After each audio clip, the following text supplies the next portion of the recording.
शबरीमातेच्या जवळ आले. शबरीमाता भानावर नव्हती. देवाने तिला हलवले. शबरीमाता भानावर आली. तिला गुरुदेवाचे शब्द आठवले की मी गेल्यावर या आश्रमात प्रभूच येणार. शबरीमातेचा आनंद गगनात मावेनासा झाला.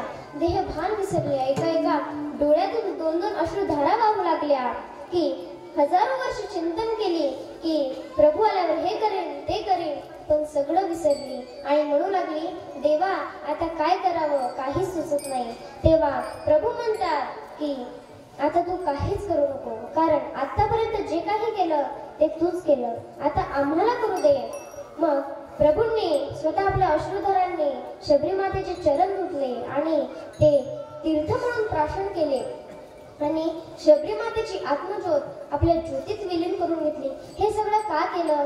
कारण शबरीमातेने भगवंतांची नामस्मरण केलं होतं म्हणून. मग आता नामस्मरण करायचं तर ते कसं करायचं? तर माझ्या तुकोबाऱ्यांनी केलं तसं. अन्न करता 14 माणसे मिली तुकोबाऱ्यांच्या घरची, तरी पण भगवंताचं नामस्मरण बंद केलं नाही. दादा हो आपल्याला परमार्थात एखादी ठेच जरी लागली तरी आपण परमार्थ सोडून देतो.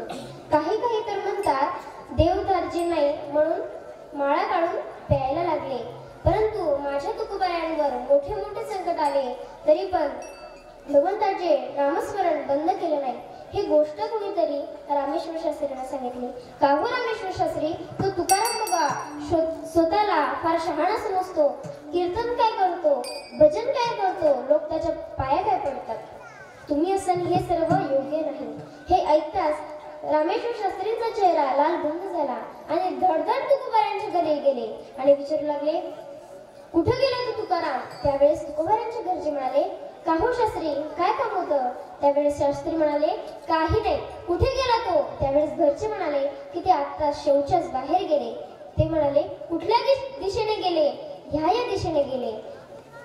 रामेश्वर शास्त्री त्या दिशेने गेले आणि कुठून तरी आवाज येत होता, पांडुरंग हरी पांडुरंग हरी पांडुरंग हरी.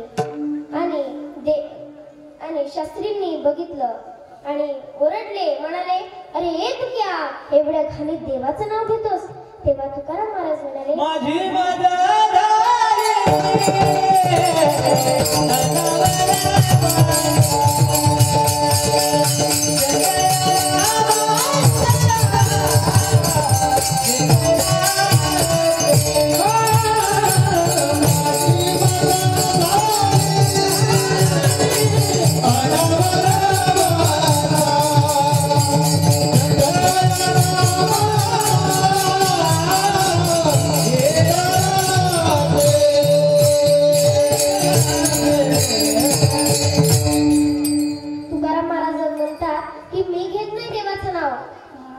जिभेला सवय तशी झाली की ते स्वतःच नामस्मरण करते. मग रामेश्वर शास्त्री म्हणतात की थांब, तुझी जीभच ओढून बाहेर काढते. त्यावेळेस रामेश्वर शास्त्रींनी त्यांची जीभ ओढून बाहेर काढली. त्यावेळेस आतून आवाज येत होता, श्री विठ्ठल श्री विठ्ठल श्री विठ्ठल. त्यावेळेस रामेश्वर शास्त्रींना कळालं की हा कोणी सामान्य पुरुष नाही, हा साक्षात विष्णूचाच अवतार आहे. मने रामेश्वर मने रामेश्वर भट वेदा,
La